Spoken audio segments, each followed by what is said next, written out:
Hey guys, for better or worse, it looks like Blitz character releases are back and important characters as well. So we had Gwen Spider, T'Challa, there's going to be a Silver Surfer Blitz tonight. He's not a release, but he's a very important character for people nonetheless. So in this video, I want to help you revamp your outlook on Blitz, making sure you're maximizing your score as much as possible, and maybe a way to theory craft your own roster for your save squads, because I think it's very important that you work with your roster, not somebody else's. Before we jump into that, I want to give a shout out to Pathfinder Gaming. He had a very interesting take on Blitz. He did share his save squads, and I thought they were very well done. He walked through why the teams work, and if your roster is similar to his, I think you can mimic his and have amazing results. Furthermore, he makes great videos, so you should definitely go check him out on YouTube. I'm going to leave his channel in the description below and in the comments below, so go show him some love. But without further ado, let's jump into this, and I'm going to call this my Blitz playbook. So let's walk through some rules of Blitz. Rule number 1 is to have working save squads. We want to have 37 working teams at 8.3. To do that, we need to know our carries, because we have a lot of struggling teams in Blitz that we need to beef up with these carries. A team such as X-Force really struggles because they're very heavily reliant on their war buffs. Well, I want to shove Kestrel with them. So Kestrel can go over and carry X-Force, and with Kestrel leaving the Secret Avengers team, the Secret Avengers team is still fine, and they're still going to be able to function and win at 8.3. So a carry is someone that can move over to a struggling team without gimping their team from losing. Phoenix is another great example. You can throw Phoenix with a weaker team, and then you'll have your Storm and your Magic carry. Then you have some power couples, such as Cloak and Dagger. They work together, not so much alone, to carry at 8.3.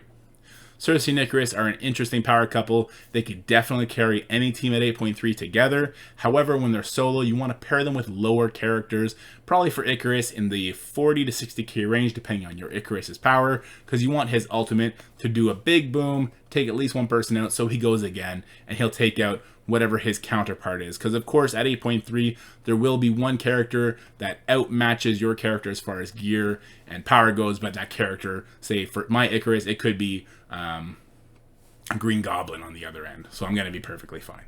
So we want to know our carries, fill in the holes that we need to fill in without gimping our teams, and then we're going to be left with a bunch of random nobodies, so a bunch of Kree minions, a bunch of AIM minions, and stuff like that, and we're also going to take one of our carries here, throw them down there so that we can get a win there as well.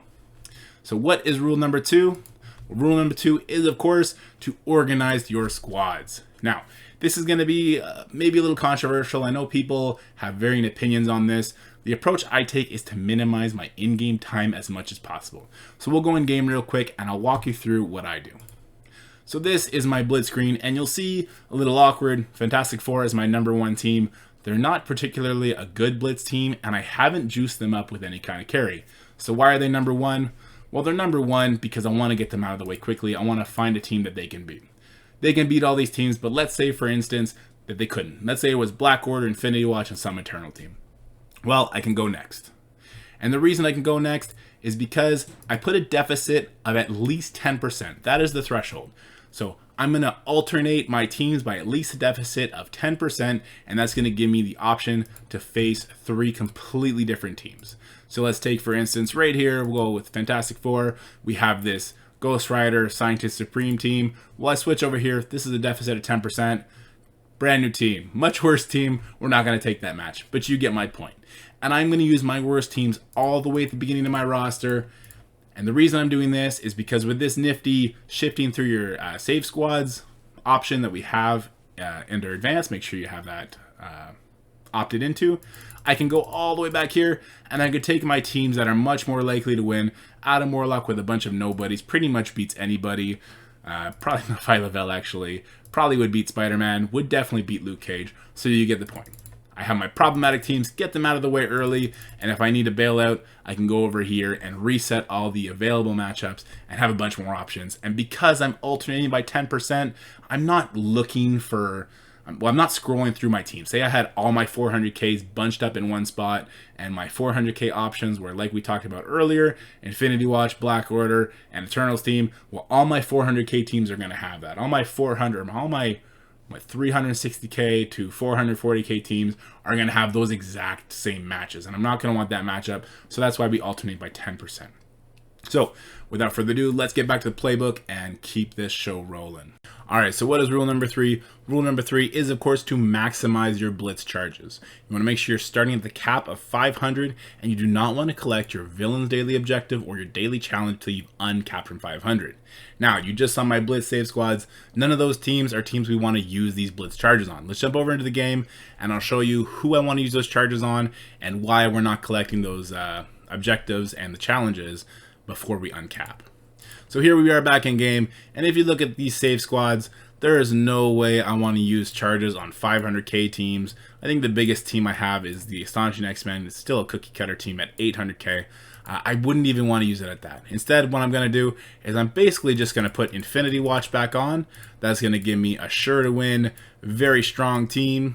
I don't even have to use Nebula if I want to increase the strength, but I can do this. There's a 900k team. That'll get me a good, well, if I'm at 8.3, it'll give me a good 110k or so. And then after Infinity Watch, I don't really care for Black Order because they're not that big. I just want to make big teams that I know will win. So I can go Symbiote Spider-Man, Lady Deathstrike, Captain Sam. Here you go. Here's another 900k team that'll win. And I'm just going to go from the very top end of my roster and make teams that I know will win because they'll be overpowered. Like the next team will have Kestrel, Silver Surfer, Doom, Bishop, Jubilee. Why not? That's another 900k team. And what I'll do is I'm going to make sure my charges drop by 370 on the first day. And on the second day, maybe by 150, maybe 225. I don't want to run out because I want every single day to be using my biggest teams possible. That's kind of min-maxing. You can just run yourself dry to 0, collect what you collect, and the next day run yourself back down to 0. It'd only be a difference by about 10k points or so. But let's talk about why we're not collecting those objectives. As you'll see right here, I have not collected the villains yet, and it gives me 100 blitz charges. Now, if you're at cap and you collect this before the new blitz starts, you don't get any more charges from it. You just get gold. I think it's around 10k or so, which is nice if you don't need the blitz charges. Like for me, I'm not competing in the Silver Surfer blitz starting today, so I don't need that. Which brings me to my next point, the challenges. The challenges run both Monday and Thursday, so no matter when the blitz, character blitz is starting, you have the potential to get these 270 extra blitz charges on top of your 500, on top of the 100. So your first day, you effectively have about 870 charges, and then the day after that, you add 100, you add 100, you add 100. So that's why we're not going to collect it. That's who we want to use our blitz charges on. Let's get back to the playbook. Alright, so we've managed our save squads both in how we comprise them and how we organize them, and we've decided how we're going to use our blitz charges and maximize their utility. Next, we have to actually pick our matchups. It's important to note that there's some wonky things that happen in the blitz mode, and let's go ahead back in the game and we'll talk about it real quick. So, notice that your enemy team is somewhat of a mirror to you. So you'll see I have a gear tier of 15 Invisible Woman. The mirror for Invisible Woman is that Deathpool, who is also 7 red stars, but is gear tier 16.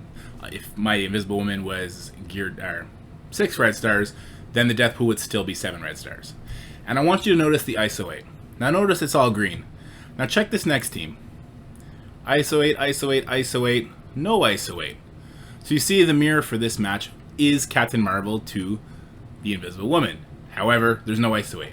Now let's go one more team. Absolutely no ISO 8. And you can see the mirror is Phoenix here again.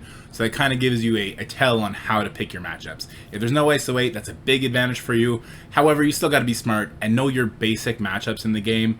Fantastic Four is not going to be this uncanny team, even without Storm. That would just be a disaster. So you got to pick up your matchups. There's some little tricks you can do. Like if, say, we had Icarus. Where's my Icarus? He's here somewhere. Say we had Icarus, and if we found a comparable team in the 330k range, so that'd be between 360. Let's check these guys right now. So you'll see we have a couple big enemies here, right? Assume this isn't Infinity Watch because it won't work. It won't work what I'm talking about, but if it was a different team, it would. So I can scroll on over to my Icarus team. And there you go. It's the same matchup. So instead of being a mirror of my hand, it's a mirror of that Ravagers team because they fell within that same 10 percentile range. You could use that to your advantage if you say you wanted to make sure that your Icarus had a 700k Gamora to feed his ultimate off. So So there's little tricks and tips you can do like that. If you have any questions or you want to know some of them, hit me up in Discord and I'll be sure to let you know all that I know, all that I picked up. I do have about 150,000 Blitz wins, so I've picked some stuff up along the way. Anyway, let's get back to the Blitz playbook and finish this video off. Alright, so that kind of takes care of the technical side of Blitz. We did save squads, we talked Blitz charges, and we talked about how to pick your matchups to your advantage. Next, we got to talk about you, the player, and how you're going to have to do 8 rotations if you want to compete for the higher ranked rewards. I know it's a big time sink.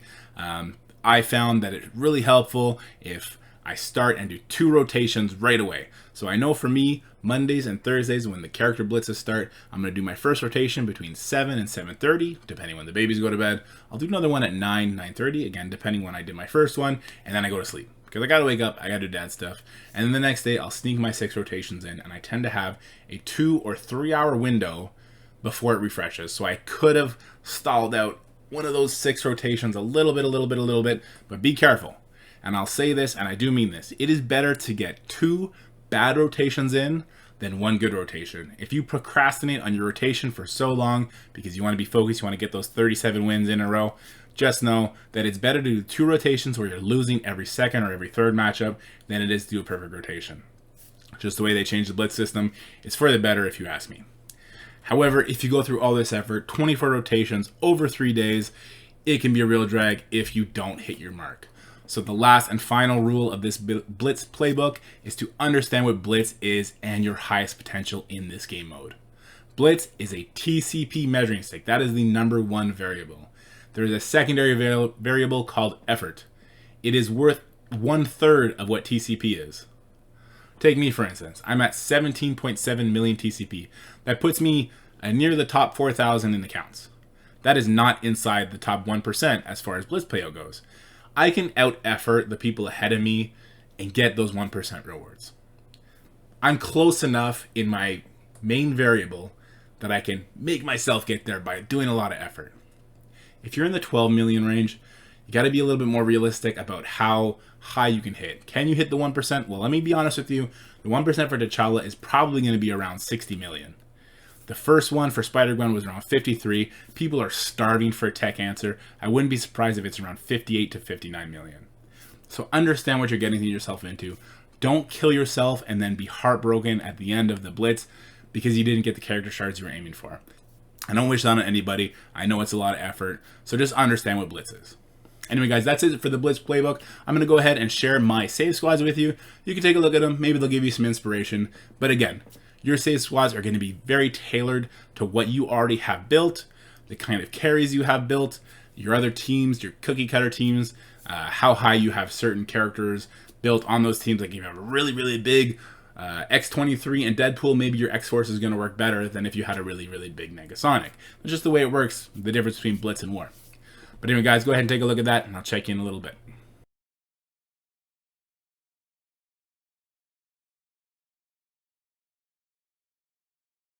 Alright guys, that's what I got for you today. I hope you found it informative, and I really hope it helps you boost up your scores, especially with T'Challa on the way. Again, go check out Pathfinder Gaming, great content creator. His channel will be in the description and in the comments below. And if you like this video, please like and subscribe for more, share it with your friends, and join the Discord. That'll also be in the description and in the comments below. But until next time, stay happy, healthy, and have fun, and I'll check you later. Peace.